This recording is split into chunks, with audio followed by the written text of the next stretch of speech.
life. Good morning, sun. How are you? Skies above. Gee, it's great to be alive and in love. Good, good.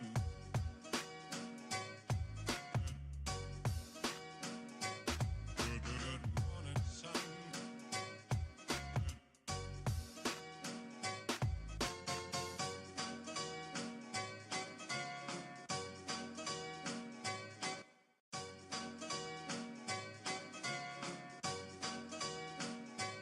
Good, good.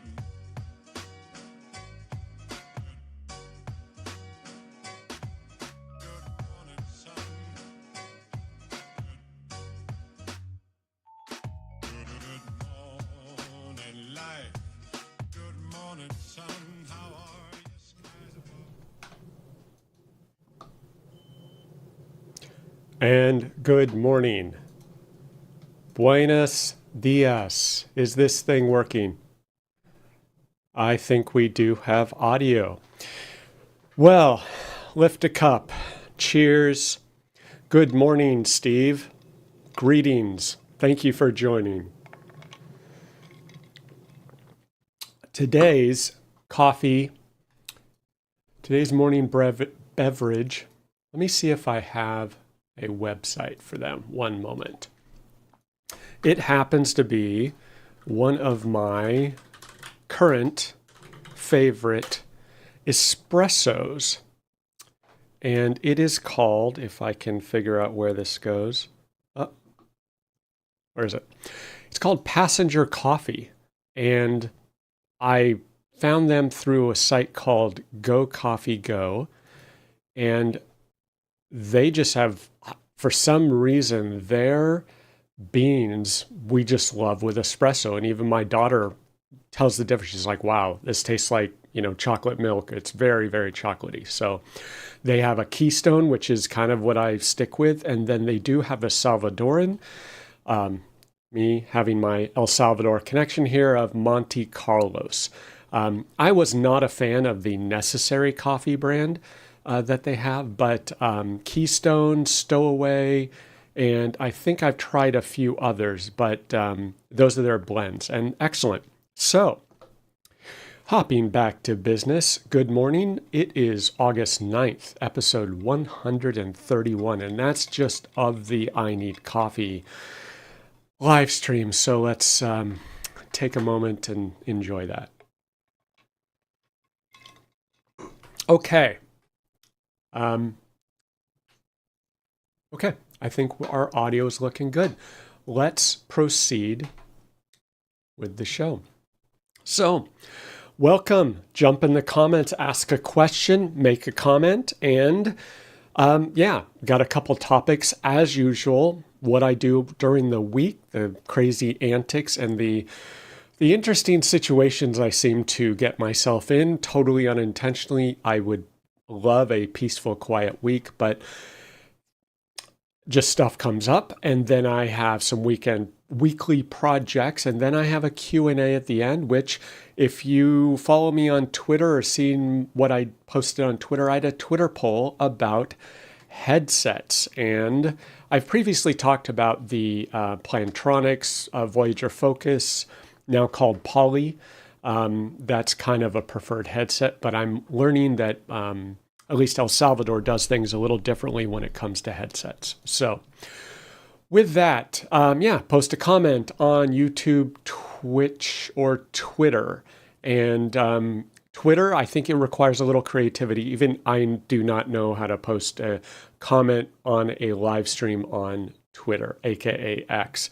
They changed it and it's acting a little strange. I know someone has done it though. And the weekend, El Fin de Semana, which is, I'm saying that because I'm trying to practice my Spanish. I'm taking Spanish classes and it is punishing. So this weekend, I opened up the ThinkPad refurb and testing clinic in my living room. We started with 2 out of 5 ThinkPads that are going to be prepped for El Salvador for delivery in September. So I realized with the These are the ThinkPad X1 Carbon Gen 9. They're roughly 2 years old. They have changed the track point tip, and they keep getting smaller and smaller and smaller as the keyboards keep getting thinner. These are now 3 millimeter tips. They stopped saying like regular compact, super compact, extra double, quadruple compact. They just call them 3 millimeter now. So I had to buy a box of those from China or Taiwan, wherever they ship from, clear across the world, because they are not available for sale anywhere.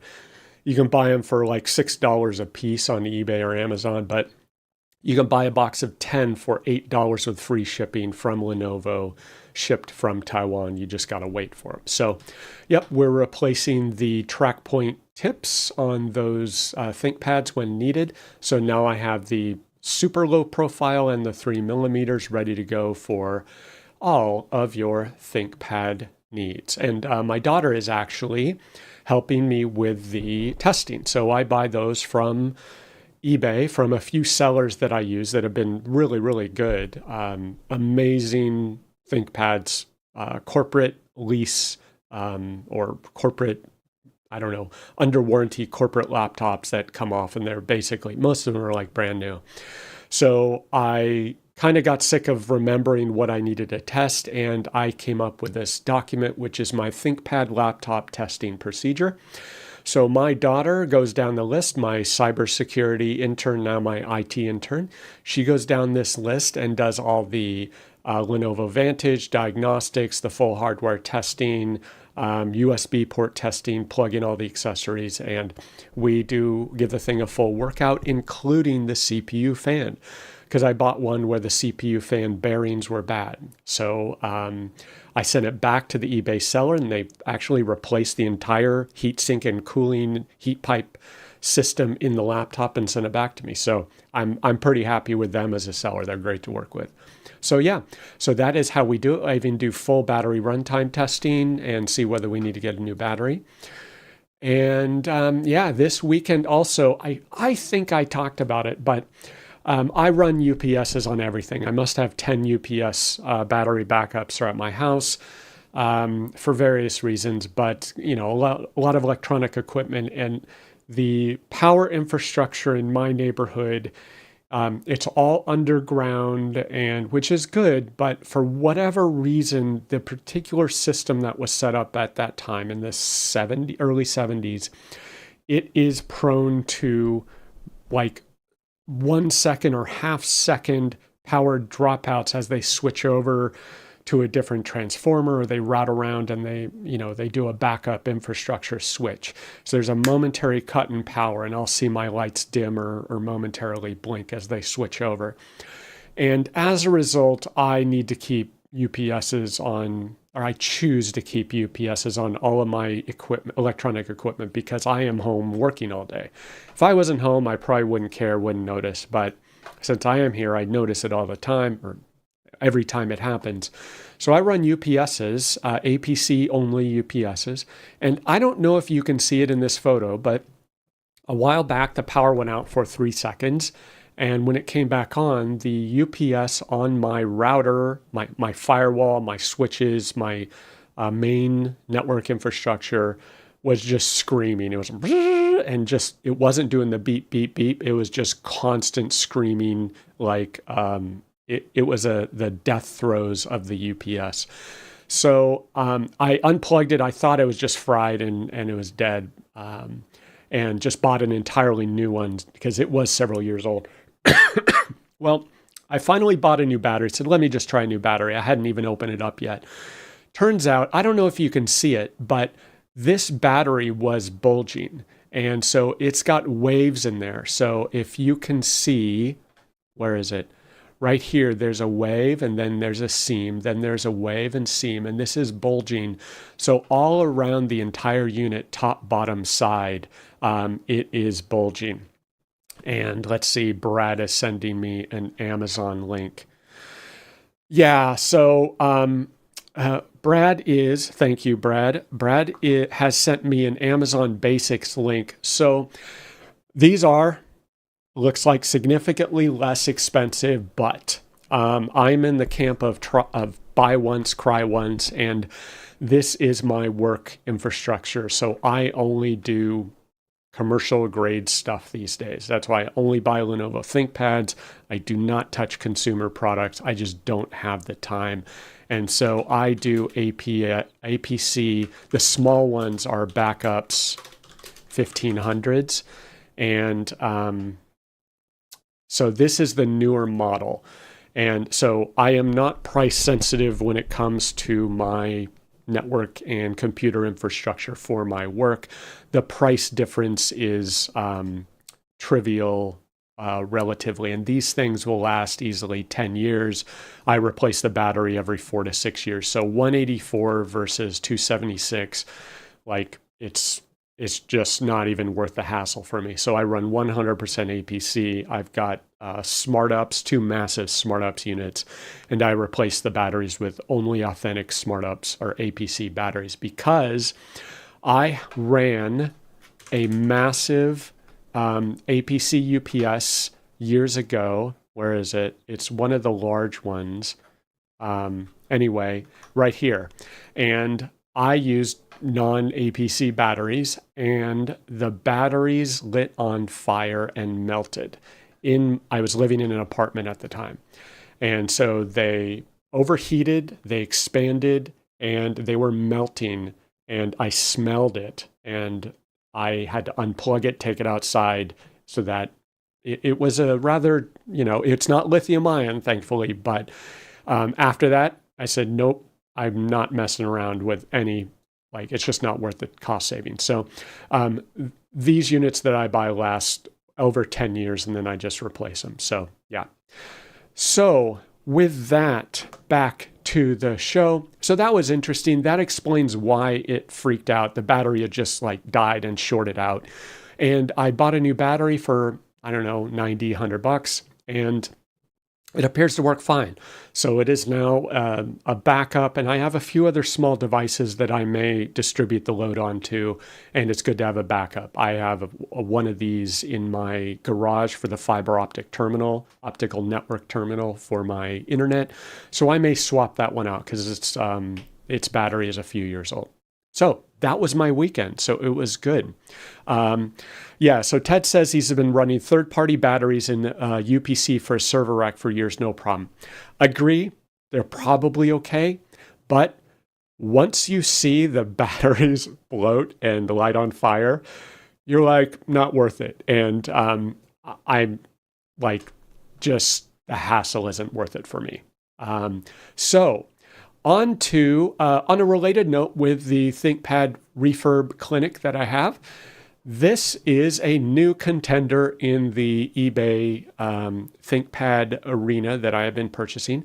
I previously purchased ThinkPad T470s for El Salvador. They're like $200 or $250 each, dirt cheap. I bought a pack of 6. They are used constantly in El Salvador. So in the community center, kids walk in, they grab a laptop, they plug it in, and they do their homework and they hang out. And I have 6 of them. They're used for the English classes, the students, people who just need a laptop, whatever. They're constantly used. They are battle tanks. They are heavy. They are bulky. They're not your ultralight portable, but they've been fantastic. And so I need to bring new batteries for those just in case to replace a few dead batteries. But they were great, but they're long discontinued. And my interpretation is that the T14 is kind of the newer replacement of the basic 14-inch corporate battle tank model is what I call it. And so I think the current generation is Gen 3, Gen 4. So on eBay, they have the Gen 1 and Gen 2. 14-inch, I only go for the i7. I no longer buy i5s just because I've paid the price on that. It's just not worth whatever battery savings or thermal management. The performance just wasn't good enough for me. So I go with a 14-inch HD or HD plus FHD, whatever they call it, 1920 by 1080 or 1200, and i7 16 gig, 512 gigabytes. That is perfectly fine for the productivity stuff that I generally do, the people in El Salvador need. And so this is an awesome looking laptop. This thing is 2.5 years old, still under warranty, Lenovo factory warranty off of eBay. It is immaculate. I could stare at it, and the only way I can tell that it has been used is some scuffs on the top of the lid or the screen, like when it's closed.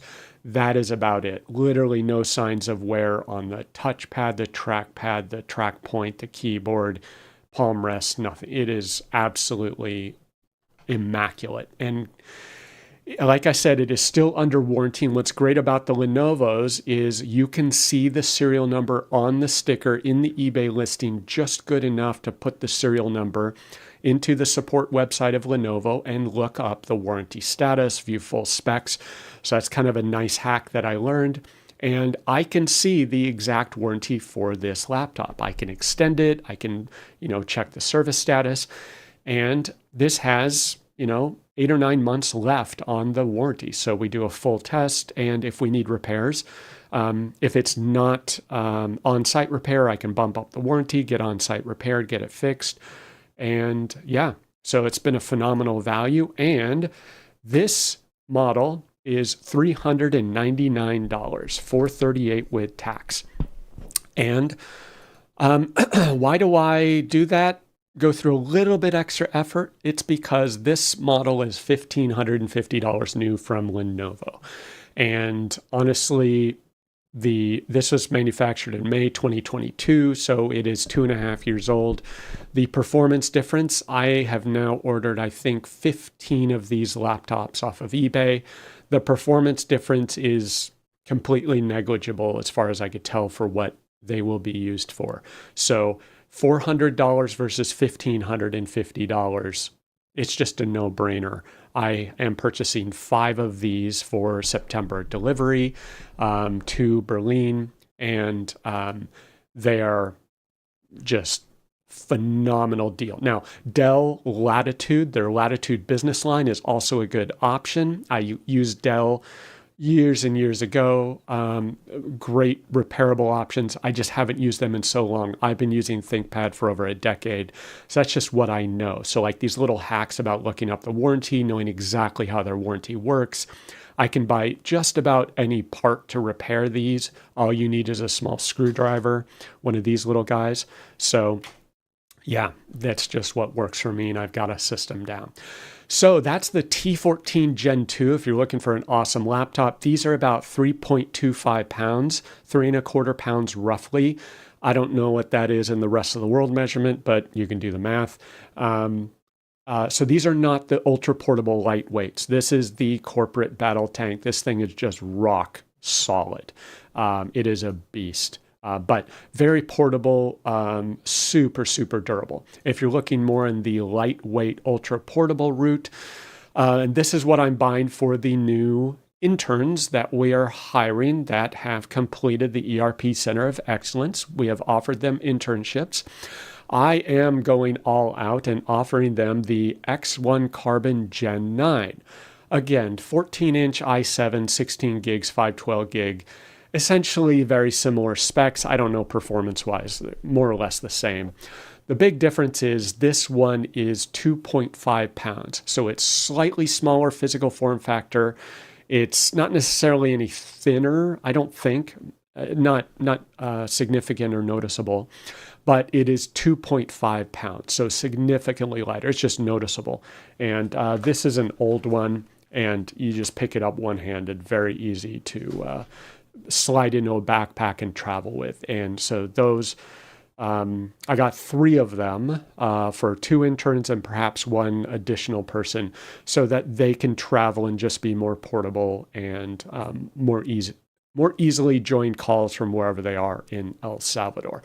This particular one is literally brand new. This X1 Carbon was sold in February 2022 with a 3-year next business day on-site premium support plan through Lenovo. Still has 7 months left on that warranty. it has not been used. I'm pretty convinced the sticker is still on the power button. As you can see, it looks like a little fingerprint because it's the power button fingerprint sensor. The sticker at the top on the camera, the webcam, is still on. There is not a single sign of wear anywhere on this thing. So I think it was put in a box or stuck in a pile or something, and no one ever used it. It was listed as having a problem with one of the USB ports, and it minor weird behavior when charging when it's powered off, but otherwise it is 100% perfect. Full diagnostics, everything passed, 6-hour battery life. And guess what, folks? This is essentially like a top of the line ThinkPad. $529, $580 with tax. And yeah, if you were to try to buy one of these bad boys brand new, $2,050 simply because it is the lighter weight model.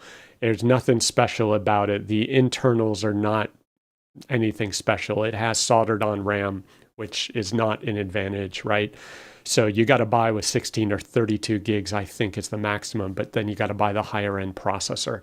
So $2,050. It's at one point, these were like 3 to 6 month backlog. It looks like they might be caught up on this, but $529, folks. So I bought 3 of them. Just bargain of the year. Okay, enough laptops. Weekly projects, proyectos semanales. We are starting a process of a help desk system. It hasn't been a critical need, but we are preparing for growth and to be able to support a larger customer base. And so we are doing a formal help desk system selection and evaluation process. And I have been using formal help desk software since 2018, something like that, 2018, 2019. And on that system, I support about 500 customers. I have about 150 other customers I support outside of that system. So that's the scale I'm looking for, is hundreds and hundreds of customers, formal help desk system. And we are coming up with our requirements. We are coming up with use cases and scripts. So for instance, we are going to be doing inbound email ticketing. We're going to be doing customer support portal ticketing. I'll look into the mobile app, looking at all other features there. And we're going to have a formal SLA as part of the support contract. And so we are doing SLA requirements, SLA research. What do we want in our SLA? What's not relevant for our particular use case on SLA? And GP Geek says, yes, I'm using successfully Zoho Desk for several years. Easy and fairly inexpensive. That is the support desk system I have been using. There's some things I do not like about it, though. So I'll mention that perhaps. So because of that, we're doing a full selection process and opening up to other candidates. So good point, system evaluations. So here is what we are doing. Zoho Desk is on the list simply because I have been using it for so long, and I am not using all of its features.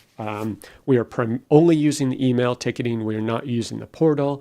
We are only using it for the ticketing. We are not using SLA or the dashboard because it's my partner and I, and we're 2 people, and we're able to easily manage the tickets. But as part of this evaluation and requirements process, we're expanding to try to utilize a lot more of the functionality. And Zoho Desk has been fine. It has worked well for my use case, the small use case. But once we expand the use case, I suspect, I'm hoping we find that one of the alternatives has slightly better features. So, for instance, Zoho Desk, the email formatting is a little quirky. When you get an out-of-band email directly from a customer, your process of converting that into a help desk ticket is suboptimal, shall we say. It's a little bit of a hassle. Case splitting is not great. trying to remove something from a thread, things like that. They're minor things. Zoho Desk works fine, and for the price, it's perfectly fine. Their CRM integration is abysmal. We also use Zoho CRM, which I do not like, and the integration with Zoho Desk is not good. It does not work properly.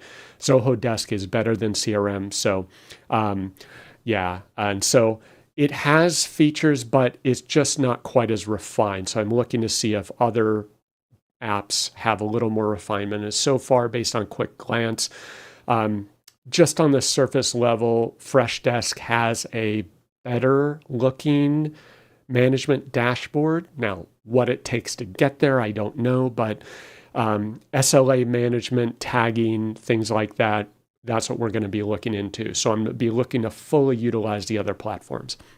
So we're looking at Zoho Desk. I already have an account, so we'll evaluate that. We just set up an account on Freshdesk, and they have a free tier, or I think 2 or 3 different paid tiers. So we'll be looking to see how it compares, see if, there may be, half 6 of one, half dozen the other, and there's no clear winner, but we'll be looking at them. And then I'll also be trying Jira. They also have a free plan and at least a starter plan of $22 per user. And interestingly, Zoho Desk does not have a Power Automate connector. That is one of the requirements we have. We are going to be integrating it with other systems to inbound and automatically create support tickets based off our alerting, monitoring, and active management systems that we're building. So they do have an API, which is fine. And so, yeah, we'll see. But we are going to have systems that are pushing tickets in via automated processes. So we'll either have to look at API, or Freshdesk and Jira do appear to have native Power Automate connectors. So that is a minor plus. We won't have to futz with an API. Not a big deal, but it's just one of those conveniences. And Zendesk was kind of on the list, but there were 2 issues with Zendesk. One is, it's not an issue, it's just a marketing choice or a market choice they made. It looks like they just don't offer tiers, essentially. They don't have a free plan and a basic plan and a medium and a super plan. They just say, hey, here's our plan, $55 a month, and you get this universe of tons of features, which is fine. Like, is kind of appealing and refreshing. It's like you're not one of the complaints that the reviews had of the other systems as well, if you want the features that's on the marketing brochure, it gets expensive fast. I'm like, well, no. They're offering you the lower price plans for the small organizations that don't need enterprise SLA monitoring. Like, that's a great market option that you can pay less for features you don't need. So those were actually criticisms of those 3, which I don't think are valid criticisms. It's just a pricing plan option. Whereas Zendesk, you got to pay $55 per user, and that's it. You do not have any lower price option. So that's a minor thing. We could have paid it, but compared to these 3 that have more appropriate pricing options and feature options for us, they seem like a better fit. Now, another reason I am excluding Zendesk is because I saw a comment from a woman who was trying to cancel Zendesk, and apparently they are playing games with their cancellation. And it sounds like they're fully outsourced, like it's broken English, like nonsensical replies, non-native English speaker support, telling her that she cannot cancel her plan. Even though they had month-long discussions, she was told she could cancel. They came back and auto-renewed for several $1,000s and forced her and said, I'm sorry, we're unable to accommodate your request. Deal with it. And multiple other customers chimed in and said they've had the exact same problem. And after the woman complained on Twitter, someone contacted her and reversed the charges and credited her, but only after she had to complain publicly. And this is after several months of trying to deal with them. So they are off my list for that. I just don't have time to deal with it. There may be thousands of happy customers. I'm not interested. So comments. How will it integrate to a CRM? Steve asks. Good question. I currently use Zoho CRM with Zoho Desk. They claim to have an integration. It's just bad. It's something about the integration. It's mostly on Zoho CRM side. I'm just not a fan. It is flaky. It is unreliable. It is poor quality, very poorly designed. It's just a mess. So I just gave up. Zoho Desk is better than CRM, but the integration I just stopped bothering with. And I just now enter contacts directly in Zoho Desk. But that is a good question. If we need a CRM integration, we use Microsoft CRM internally. I'm not a huge fan of it, but whatever, we have it. We do have the Power Automate connectors with Freshdesk and Jira, or API for Zoho Desk. So we'll probably do Power Automate integrations if we need to do CRM integrations. And given what we're trying to do, I'm not sure whether we'll do that. That's a good question. It wasn't on our list yet. I briefly thought about it, but yeah, it's something we have to solve. So it would be one of these integrating with Microsoft CRM most likely. So we'd probably go Power Automate route, and not what I'm not thrilled to do that, but I think we'll deal with it. Steve Lynch says AI integrated. Yes, actually, I don't know about Zoho Desk, but I think Freshdesk and Jira mention some type of AI feature. So we're going to see what that means, right? To me, AI is some glorified LLM scripting engine that just writes out text. So we'll see if the AI features are of any value. Can it scan customers' prior support tickets? Can it identify potential issues? Can it scan our knowledge base and proactively, guess what the issue would be? Maybe. But the people who will be manning the help desk know they will need to carefully review that information. So it's pros and cons. And Steve says, yes, the hope and dream is all integrated together. It's the eternal panacea of all systems, right? Oh, it's integrated. Yeah, we know how that works. GP Geek says, run away from ConnectWise. Yeah, that's not on my list. And I think ConnectWise had a security issue or data breach or something. And it's kind of a different offer than I think these candidates. So slightly different focus for ConnectWise. So that was not on our list.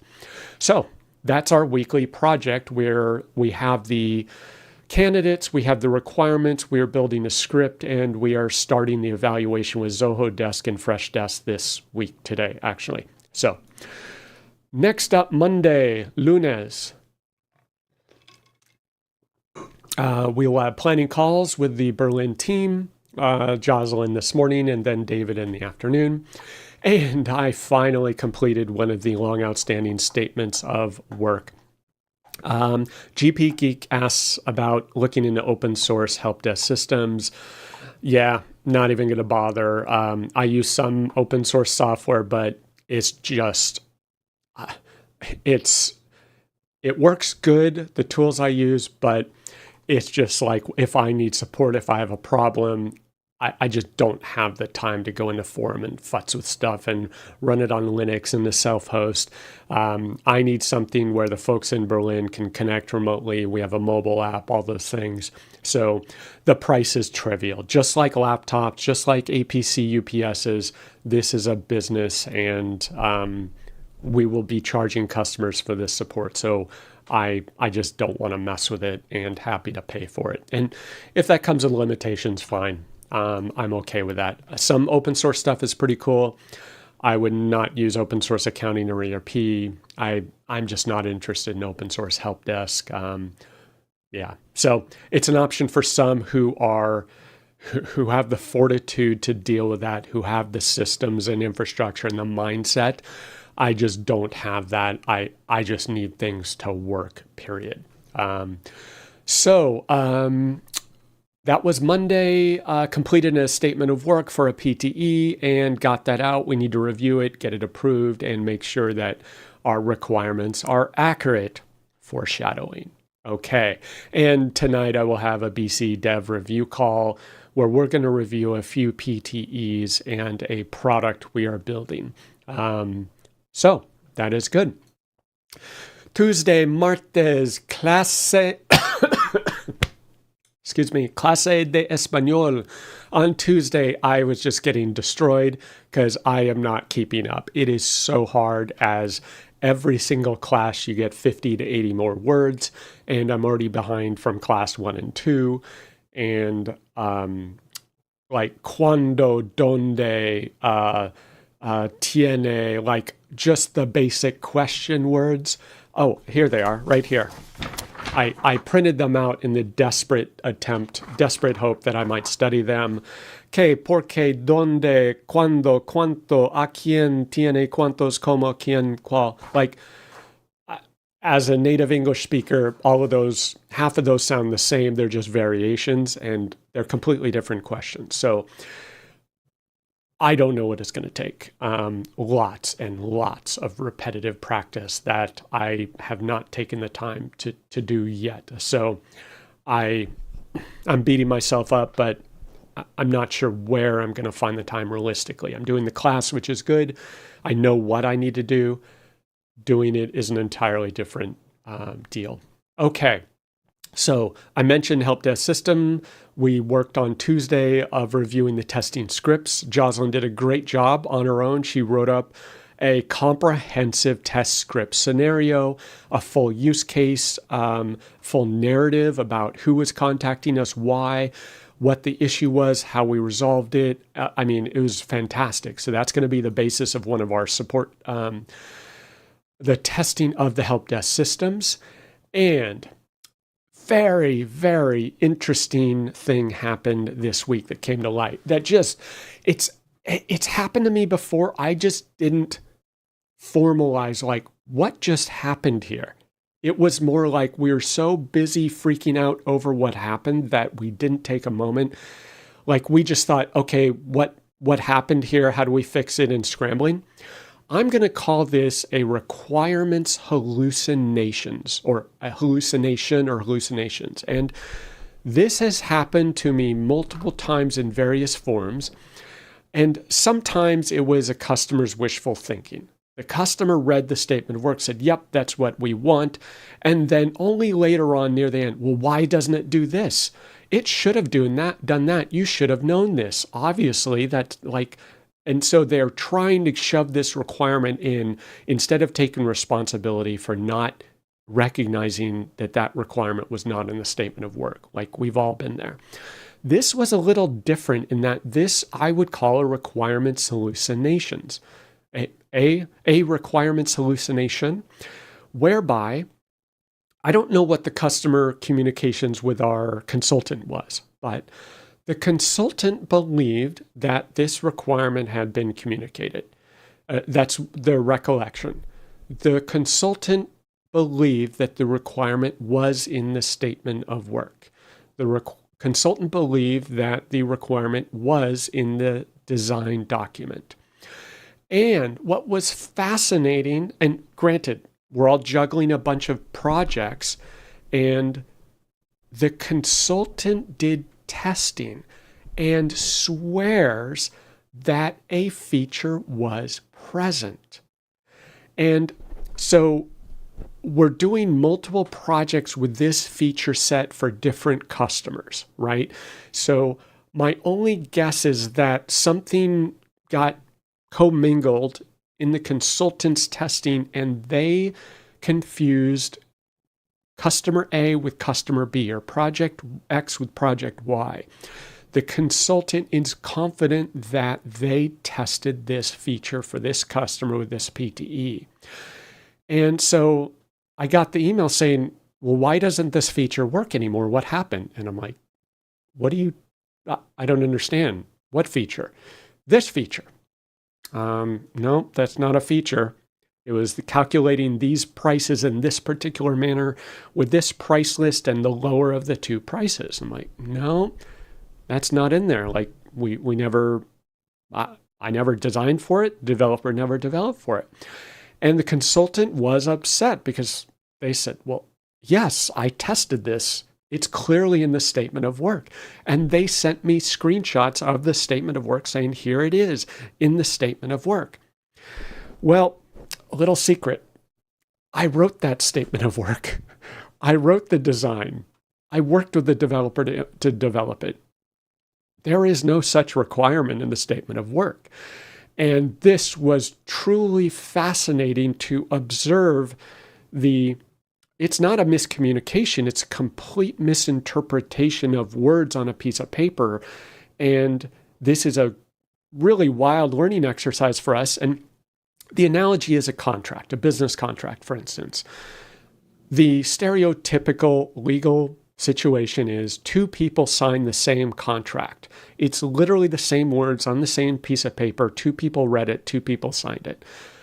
Legal disputes happen all the time regarding the interpretation and belief of what those words mean on that piece of paper. One person says that this means 1 + 1 = 2. The other person says, no, that says 2 + 2 = 4. And they're both confident, and they both hire lawyers or adjudicators or whatever, and they both go to arbitration, small claims court, full court, whatever. And they spend millions of dollars a year collectively to dispute words on a piece of paper. Now, sometimes they want things in their favor, whatever, but literally there are situations where the exact same sentence is completely differently interpreted. So it's almost like this happened, but I'm trying to understand why and how. So we had requirements discussion as to what this PTE would do. We had design discussions as to how we would implement and get Business Central to do what the customer wanted to do. I wrote up the statement of work personally based on those multiple discussions. We did development based on the statement of work, and the developer faithfully developed exactly what the statement of work said and what we discussed and what I reviewed with him. We did internal testing. Then customer testing occurred, and apparently that's where this I won't even call it a feature gap. This feature was identified. And that's when this cognitive dissonance, I'll say, occurred. And then we went back to the SOW, and the cognitive dissonance still was present. And only now are we just like, what happened here?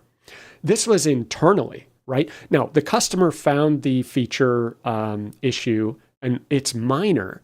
It's not a big deal. We'll add it. But the implications of doing that means that the code will behave differently, and it will override Business Central functionality in a different way. And any developer knows that once you start overriding BC's default behavior, you can get yourself into some tricky situations because we are overriding the behavior in this scenario. And they're like, what's the problem? Just do that. I'm like, okay, that sounds good. What happens when this scenario occurs and that branch of the pricing functionality and then this pricing situation?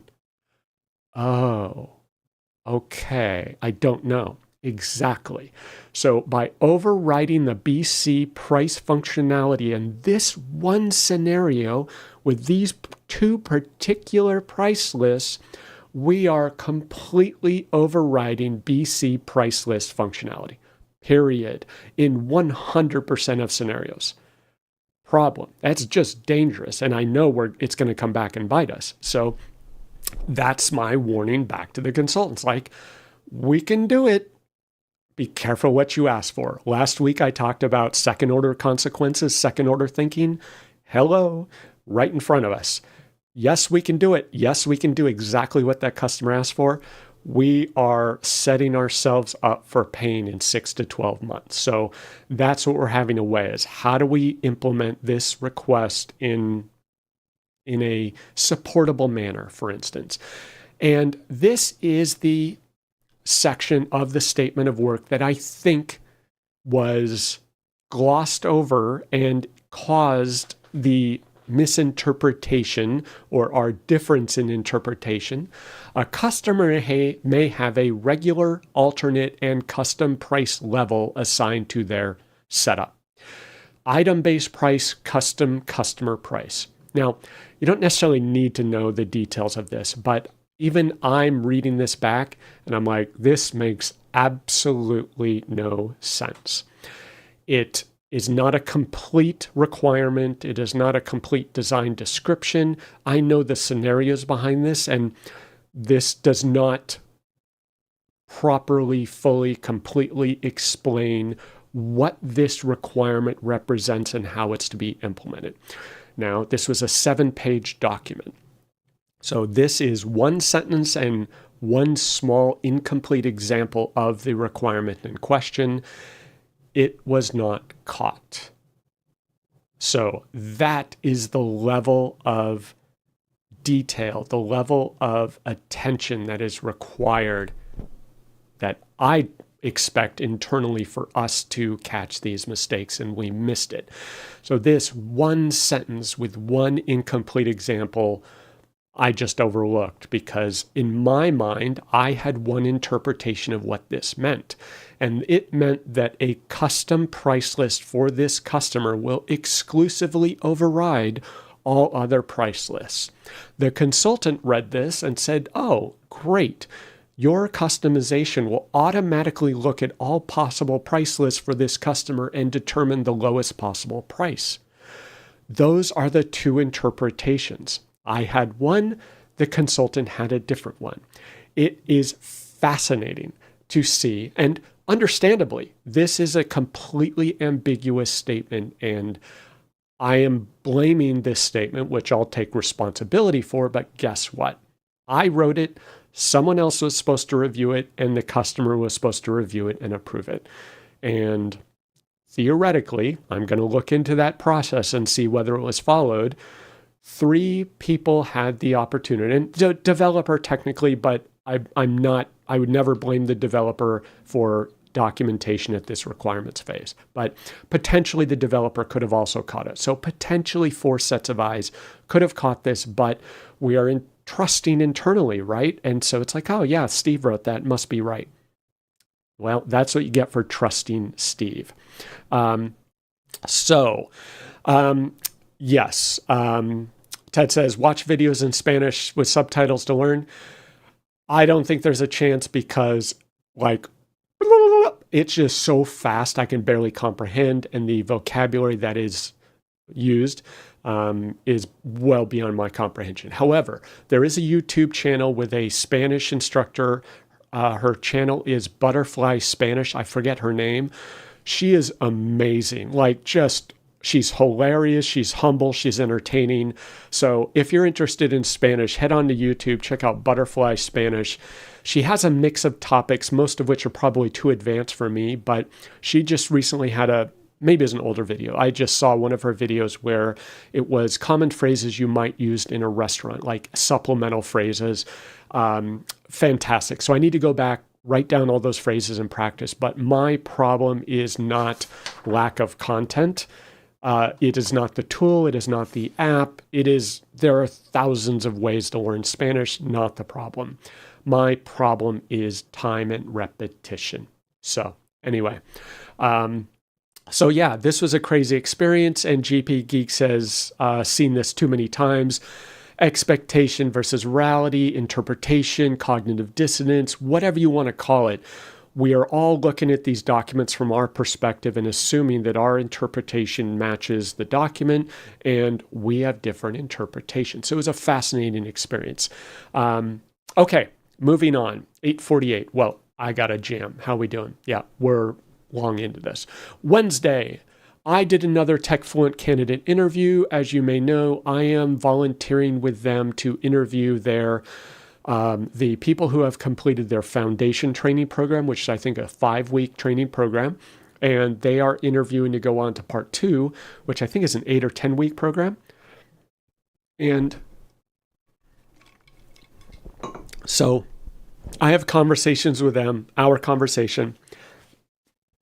And so, excuse me, I talked to them about, what their goals are, what they're interested in, and whether they're a good candidate for part 2.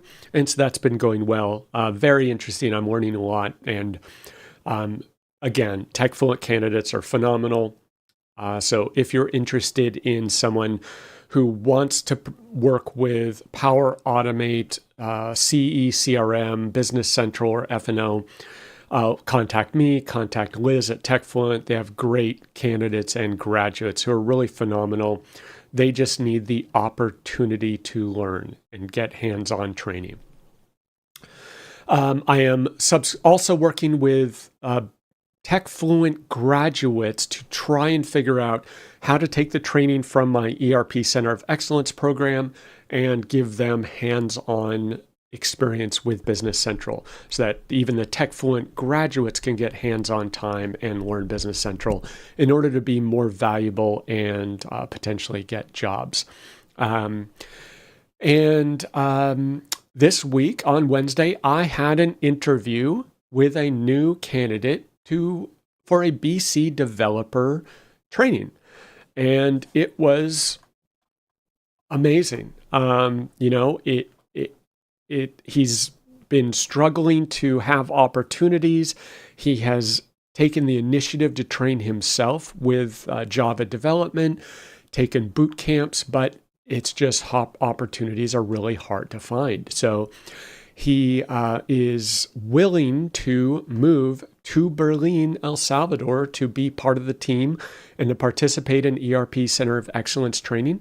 So that's looking good. We're just talking about the logistics of how to make that happen.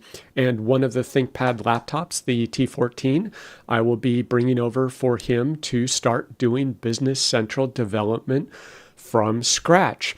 And you may have heard of a guy who created a YouTube series called Learning BC Development from Scratch. It was about 4 years ago, but I happen to have a process for learning BC development from scratch. So I sent him Christoph's AL4 Beginners Workbook. So he is already digging into that. I sent him my YouTube playlist, so he is going to start watching that. And as soon as I can deliver a laptop in September, he will be, well on his way. In the meantime, he is working on meeting the minimum requirement for participating in ERP Center of Excellence. And that is perfect touch typing with the proper fingers on the proper keys on the keyboard. So proper touch typing technique and minimum of 60 words per minute typing. That is, along with, say, English, is the requirement in order to participate with us. So it gives candidates something to work on, a skill to have, and it will be a super valuable lifelong skill that they will have. And so he is working on that. I also, Wednesday, had a separate call with another Berliner, a native Berliner, to be a Business Central consultant. And the plot twist on this one is that he has been trained on Business Central several years ago. Believe it or not, he worked for a massive North American and South American company in order to get Business Central training to provide internal support for their many divisions. One of the products was Business Central that one of their divisions used. And so he was actually trained by an outsourced IT firm, by whoever their Business Central partner was. They contracted that out to India, and he got trained by someone in India, and there he is in Berlin, El Salvador, learning Business Central.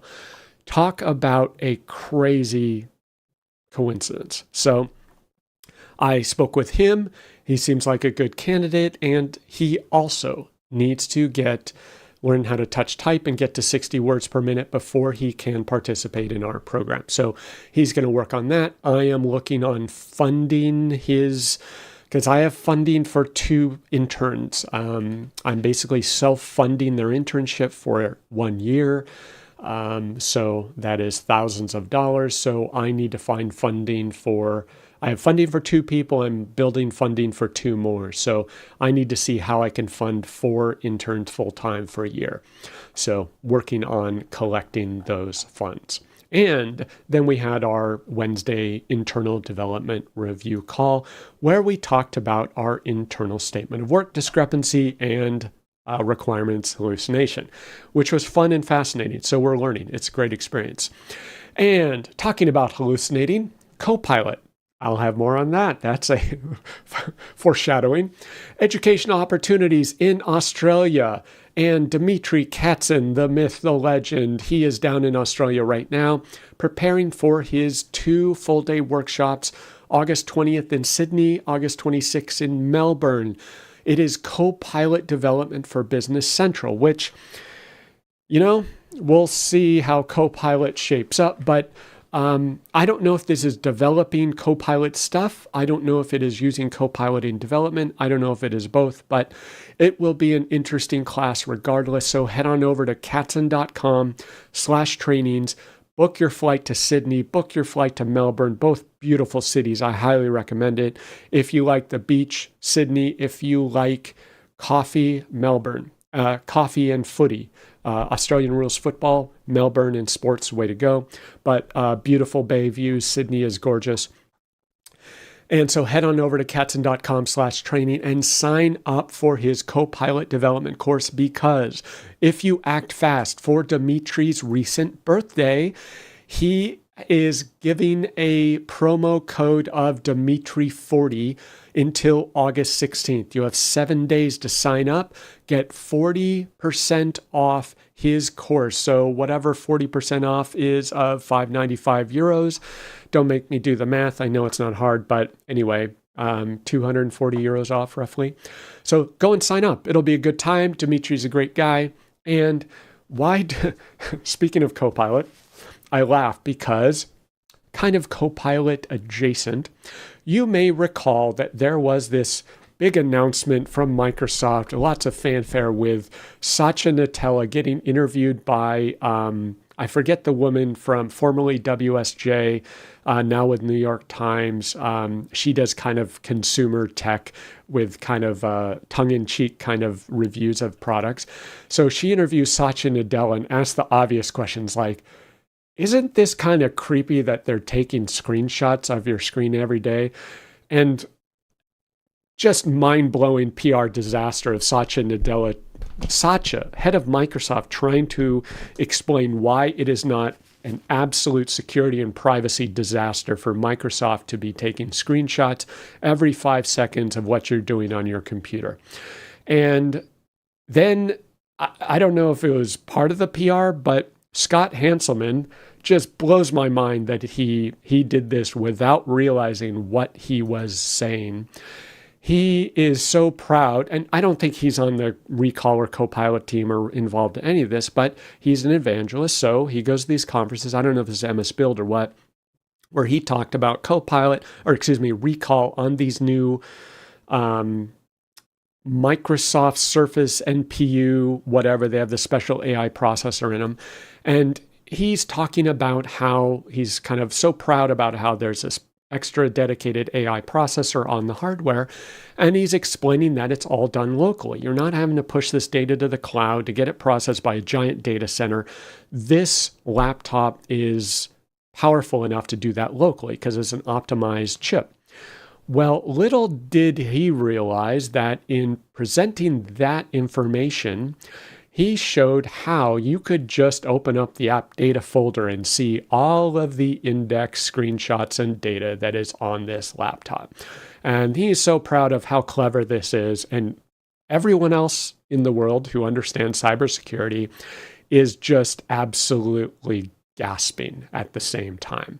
And this was just, I'm in disbelief that someone didn't catch this at Microsoft. It shows a fundamental, massive gaping hole in whatever their organization is doing. And he's so proud. You can see this. I had to pull this from a TikTok because I didn't find a single mention of Recall on his tweet thread. So I searched for Scott Hanselman and Recall. I couldn't find a single one. So I don't know if he scrubbed his timeline or if Microsoft asked him to, but this was still on TikTok. It's all stored locally and it's stored in these opaque blobs. Oh boy, how did they not see this giant freight train of a security nightmare just barreling down the track at them? Well, predictably, anyone with half a brain in the cybersecurity industry was just like, you're kidding, right? So Kevin Beaumont, somewhat infamous cybersecurity researcher. So, whatever your opinion of him is, he was formerly, I guess he worked at Microsoft at one time, and he has been poking the bear ever since he left. And so he is not a fan. He does not have fans at Microsoft, apparently, but he seems to do some very meaningful security research by very quickly digging into these things, producing exploits, documenting them, naming them. So he writes this article on Double Pulsar. I don't know if that's a Medium platform, blog, whatever it is. He apparently has deleted his entire Twitter account, all his history where he documented all this as well. So I couldn't find it there, but I found this Double Pulsar blog. And stealing everything you've ever typed or viewed on your Windows PC is now possible with 2 kinds of code, introducing the Copilot Plus recall disaster. So he is pointing out the just staggering security implications of this, and he's getting pushback. I don't know from who. Apparently Microsoft was doing some PR defense is my interpretation. Like, no, it's all locally and it's in this app data folder and it requires UAC admin rights to get to. And he's like, really? Tell me more. Like, clearly whoever was defending this feature has no idea how Windows works and what its security posture is by default. And he goes on to describe the absolute just mess of security implications of this. And then he subsequently, I can't find it, but he subsequently basically developed an exploit in order to compromise all of the data on the machine using this recall feature. So basically, it's just a simple command. You hit it, and it bypasses the admin rights and the UAC rights, elevates permission, fully extracts all of the plain text, all of the screenshots, everything, and just packages it up, ready for exfiltration from the PC. Just 100% backdoors the thing, as far as I can recall. I can't find it at the moment. And finally, it sinks in, and adults come in the room and say, "What are you doing?" Somewhere internally in Microsoft, they realize what they have done.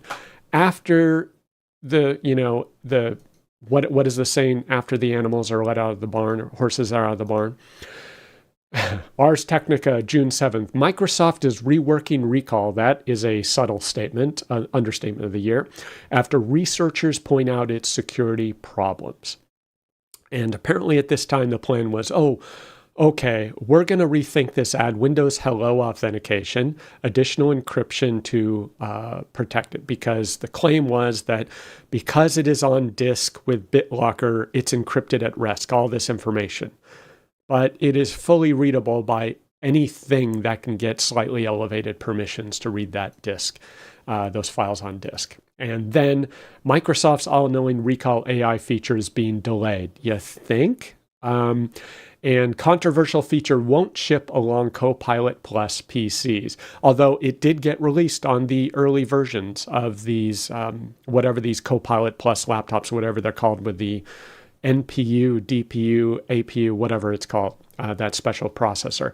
Now, I wasn't able to find any concrete articles saying that it was formally canceled, but if that thing gets released, they're just asking for it. It is a security disaster. Okay. On a related note, as to why that was just a horrible idea, yesterday, August 8th, I believe DEF CON is going on. MBG, I don't know who this is, it just popped into my Twitter feed. MBG announced that they have a full RCE on Microsoft 365 Copilot just by sending an email to a user. This is a phenomenal, super, super well done exploit. Full remote control over Microsoft 365 Copilot. They have completely owned the Copilot, fully compromised it, fully just corrupted what it does. And by simply sending someone an email, you can fully take over their Microsoft Copilot and get Copilot to say and do anything based on user prompts. It no longer it's like a full Copilot lobotomy, and it becomes a zombie that is simply a compromised endpoint for the attacker. Really, elegant takeover. It completely owns all sensitive content that Copilot has access to: SharePoint, email, calendar, Teams, everything. It can execute any plugins on behalf of the Copilot. It can control all outputs. You can tell the Copilot to say and do anything. Completely bypasses all corporate data loss protection controls for exfiltration. And basically it can display data that a user shouldn't see, completely bypassing all security restrictions. Manipulate references. So if the employee says, let me make sure this is right, it can point to a different file or source, making it look like it's a legitimate response. And completely social engineer the user who's using Copilot, because if that user relies at all on Copilot, the user will believe what is being said. Full bypass. It is stunning. So check out MBRG0, August 8th, 7:19 a.m. Pacific time. Just watch the video. It is just like breathtaking. It's a beautiful, beautiful thing. So Microsoft needs to seriously dial back what they are doing.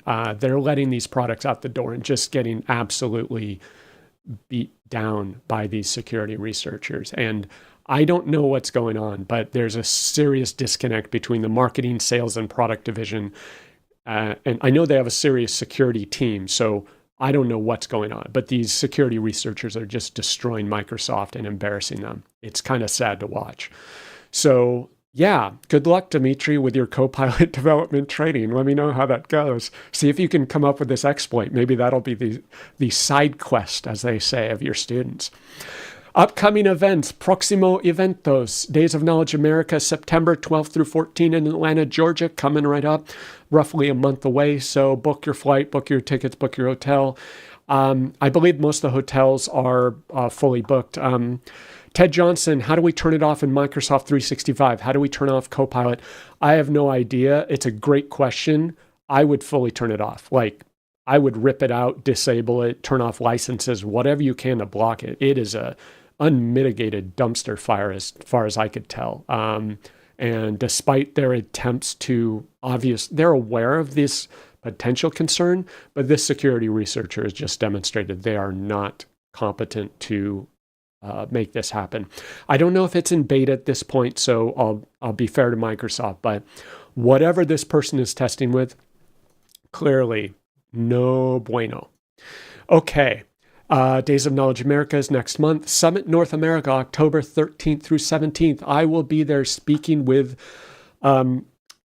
Silvio on Business Central Analysis Views. So if you're going to be there, come on over. Let's have a good time. Let's meet. I'll be meeting with TechFluent participants, students, and graduates there. So yeah. If you are in the Business Central, Power Platform, CE, Dynamics space, F&O, go meet the TechFluent graduates and students. Really take the opportunity for those that were able to get the scholarship to the conference. Amazing, amazing people. I would gladly hire them if that was something we could do and afford. GP Geek, see you in Antonio. Yeah, come and say hi. Message me in advance on Twitter, Twitch, email, YouTube, whatever, and DM me. Yep. And Directions EMEA 2024 is coming up in November in Vienna. Call for speakers is still open until September 30th. Submit a session. They're probably going to have 1,000 sessions, 800 plus sessions, but that they're having to sort through to evaluate. But go ahead and submit one. Come up with a clever idea. And I will not be going because I'll probably be going to El Salvador. But if you are headed over to Vienna, book your flight. Yes. And the tool of the week was something that I am trying. I use AdBlock Plus. I've used them for years. I haven't really, maybe I donated to them, but they didn't have a subscription plan at the time that I recall. And I saw this premium thing and I was like, yeah, whatever, it's kind of annoying and everyone's asking for a subscription nowadays. So I didn't do it until I saw the ad that it popped up and it's like block cookie consent pop-ups. I'm like, sign me up, take my money, make it happen. These have become so obnoxious and intrusive. Sorry, let me let Jocelyn know I'm going to be late. Sorry, I'm running late. We will use link in Friday appointment. Okay. Sorry about that. And so I have signed up for AdBlock Plus Premium on the browser extension to see how well it works to block cookie consent pop-ups. And yeah, so I'm interested. And someone's like, hey, it's United States doesn't have privacy policies. We really need them. And I'm like, oh dear, you have no idea what you're asking for. And then California introduced their privacy law, whatever, that's going to do absolutely nothing. They're like, yay, go California. I'm like, great. So now in addition to these obnoxious European-oriented ones and US ones that are trying to comply with European privacy laws, we now are going to have 10, 20, 30 different state-based privacy and data protection guidelines that are all meaningless, because all this cookie consent does is force you to effectively opt in and just get nagged to death for them to collect unlimited data and just display their usage and data broker sales policies. So as far as I know, all data privacy policies are effectively useless. So I'll see what this does to block. And valid question would be, okay, so you're blocking the privacy policy or cookie consent pop-ups, but does that block the cookies? It's not, I don't know if it's declining all the cookies like I would do manually. So I'll talk about that next, but it is $40 a year. And I'm like, fine, I'll pay the $40 to give it a try. You can do $4 monthly, but I think I just did a year. And regarding the cookies, if it is just blocking the cookie consent and cookies still occur, the plan that I use is to use these other extensions. Primary one related to cookies is Cookie Auto Delete. This is an extension where you can configure it to keep cookies for certain sites. So I do it for, say, bank or credit card or my Microsoft logins, where I do want to persist those sessions to have the tokens so that I don't have to log in every single time and authenticate. But for every other site, the default rule will be that it automatically deletes all cookies for that site. So if I'm looking up an article on New York Times or whatever, and I close the browser tab, within so many seconds that you specify, it will wipe the cookies. You can also configure it to wipe the local cache, the something DB. There are like 5 or 6 other things other than the cookies that sites use to track you. So the Cookie Auto Delete lets you clean everything that a site leaves, so that when it's done, that site has no idea who you are, unless they're doing browser fingerprinting or IP address tracking, which is, suboptimal at best for them. So I use Cookie Auto Delete, phenomenal, works great. And I also do use uBlock Origin for a second layer of ad blocking and protection, shall we say. uBlock Origin is well known. However, you will notice that, let me see, did Cookie Auto... So AdBlock Plus does not have this warning. I double checked it last night, but you'll notice uBlock Origin and Cookie Auto Delete both have this new warning from Chrome. And what is this warning, you might say? It is called Manifest v3. And I don't understand what exactly this is technically, but this is apparently, Manifest is the platform that is used to develop these browser extensions. And so Google Chrome has this platform, and all these browser extensions say, oh, great, password managers, ad blockers, cookie cleaners, whatever widgets you have. And they can intercept keystrokes. They can intercept the web page. They basically have a lot of access to your browser to do the things they do. And we generally trust them blindly, which is good and bad, right? And so my understanding is that Google has introduced Manifest v3 ostensibly to protect you, the browser user and consumer, so that it restricts, I think from what I've read, it changes the permission structure and the capabilities of browser extensions to limit what they can do and how they do it. And eventually, I believe this is going to be mandated, and Manifest v2 extensions will essentially be deprecated or blocked from doing their job. And the less favorable or less charitable interpretation is this is being implemented by Google in order to prevent these extensions from ad blocking, from cookie blocking, from preventing the tracking that is going on. Because as we recently learned this week, Google is paying tens of billions of dollars to organizations in order to get Google search and the related consumer tracking and advertisement in place in their platform by default, notably Apple, Mozilla. Mozilla, I apparently learned, would be totally bankrupt and would go out of business as an ongoing entity unless they had the massive amounts of money that Google is paying them to have Google search as the default on that browser. So anyone is saying dump Google Chrome and go to Firefox, well, the entire browser industry is apparently owned, my understanding. So Manifest v3 is coming out and they are issuing this warning. So some of these browser extensions are going to be defunct. uBlock Origin, Cookie Auto Delete, their days are numbered. uBlock Origin has released one called uBlock Origin Lite, I think, but the functionality currently, my understanding, is limited because Manifest v3 blocks what they can block. So it's basically an ad blocking war with Google ratcheting things up to block the ad blockers to maintain their sweet ad revenue. Billions of dollars at stake. Good times. And we are just cannon fodder in this war of advertisement, consumer tracking, data brokers, and massive data breaches. Welcome. And Thursday, jueves.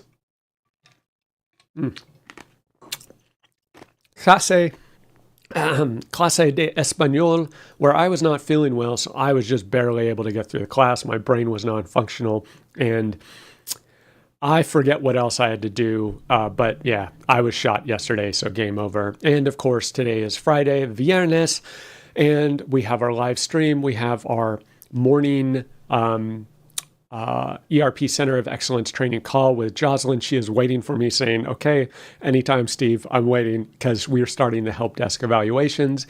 And weekly project review call coming up with a customer to review my glorious statement of work, for which I hope we have no internal hallucinations on those requirements. And then afternoon ERP COE training with David to catch him up on the help desk evaluation. So let's see if I did this right. ERP Center of Excellence update. Now, I'm trying to come up with lingo for this, but let me just update, and you heard it here first, folks, that I put 4 trainees, but really what I think this is 2 full-time interns. Because Jocelyn and David had agreed to come on full-time to learn Business Central. Quitting their jobs was kind of a big, bold move in order to train and learn full-time as part of the fantastic world-class ERP Center of Excellence training program, I modestly say. And we will have 2 new trainees coming on board, contingent upon them learning how to type properly, full touch typing, and minimum of 60 words per minute. One will be a consultant, one will be a developer. So I'm excited to see how that unfolds. And 3 of them are slated to be Business Central consultants, and 1 will be a developer, as I mentioned. So we are growing, folks. All of these candidates are in Berlin, El Salvador. Believe it or not, it is just mind-blowing to think of that. Small town, literally on a volcano, middle of nowhere, El Salvador. We are building something, folks. So, and just kind of a side note of the week, appreciating expertise. I am always looking for people who are just masters of their craft. And I see it all the time, and I just sit back and watch in amazement. And this somehow popped into my Twitter feed. It was a giant cat tractor or dump truck or whatever this thing is called. And KT 3406E. 3406, as I'm learning, or maybe 3406E, is a type of Caterpillar heavy-duty equipment, like a piece of a machinery. I think it might be this. And this person, I forget his name, he basically has worked on repairing these machines for what seems like well over a decade. And what is amazing to watch about his channel is I think he's in, I don't know, he's somewhere in the South or say North Carolina, South Carolina, Missouri. I have no idea. But he talks with an accent with kind of like this almost intentional twang. He calls himself a hillbilly, uneducated hillbilly who just tries to fix engines. And he has hundreds of thousands of people watching him repair Caterpillar heavy-duty equipment engines.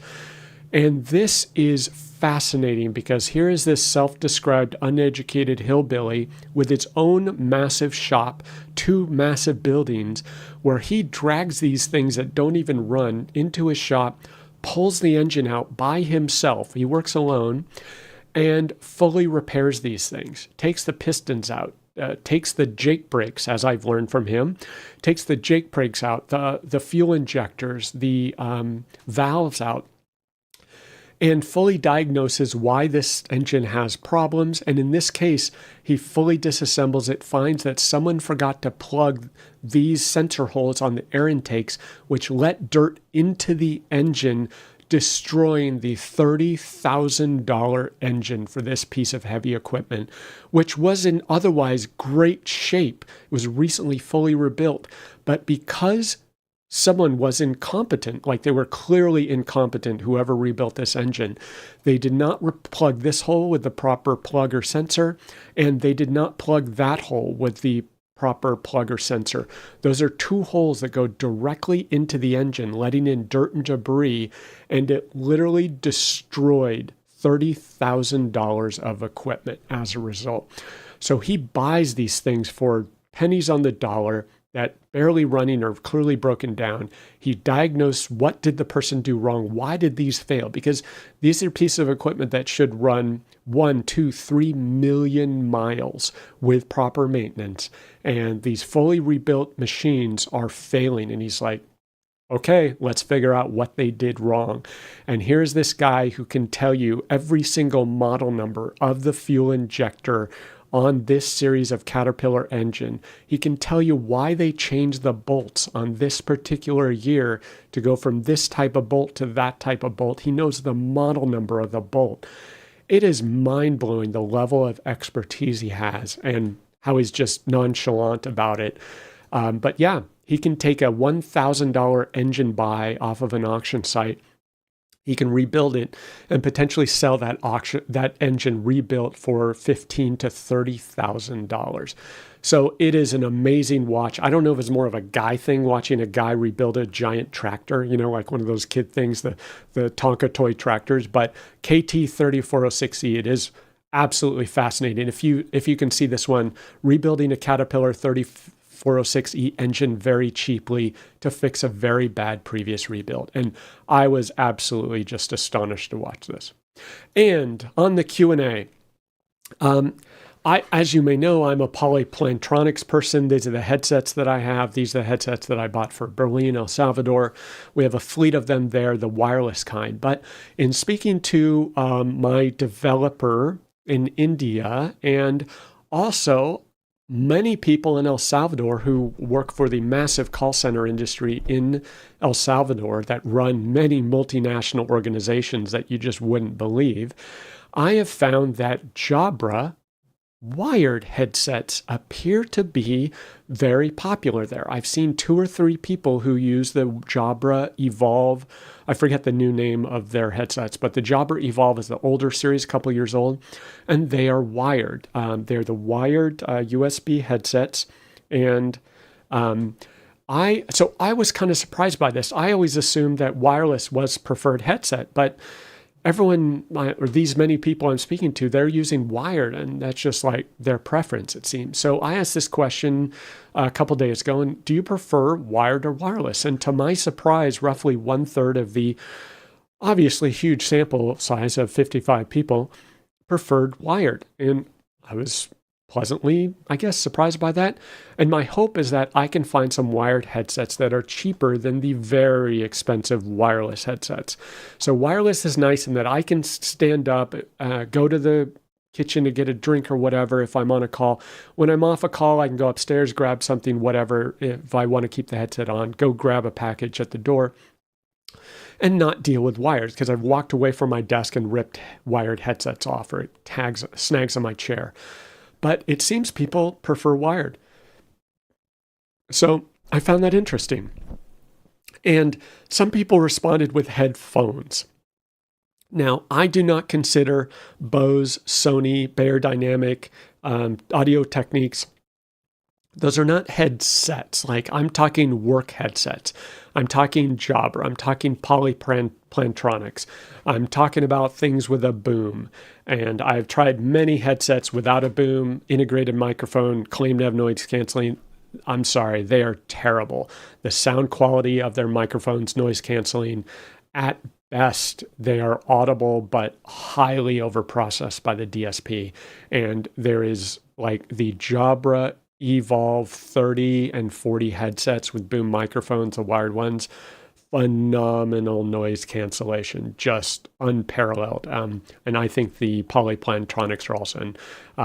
I disagree that any of the wireless audio-focused headphones can compete for proper work noise cancellation. But that's just me. And with that closing statement, have a good weekend. El fin de semana. Have a good Friday. Drink lots of coffee. And I will talk with you later. Adios, amigos.